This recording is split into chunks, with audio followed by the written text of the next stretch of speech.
नमस्कार प्रणाम दोस्तों। पावर स्टार पवन सिंह जी के गाना पे आम्रपाली दुबई रील बना है। इस समय सोशल मीडिया पे आम्रपाली दुबई का रील खूब तेजी से वायरल हो रहा बा। इस वजह से कि आम्रपाली दुबई डांस करती हुई रील बनाए हैं पावर स्टार पवन सिंह जी के गाना पे। यह सोशल मीडिया पे इंस्टाग्राम पे खूब तेजी से वायरल हो रहा बा आ लोग खूब ज़्यादा पसंद भी कर रहा बा।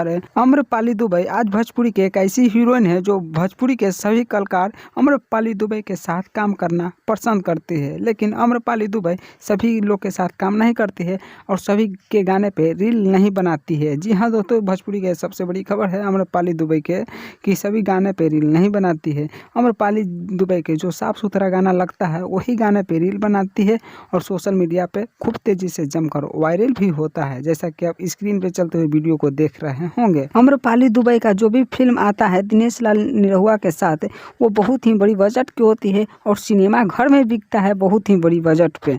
इस वजह से कि लोग खूब ज़्यादा पसंद करते हैं आम्रपाली दुबई और दिनेश लाल यादव निरहुआ के फिल्म को। तो आप लोग क्या कहना चाहते हैं आम्रपाली दुबई के गाना को और रील के बारे में? हमें अपना राय कमेंट में ज़रूर बताएं।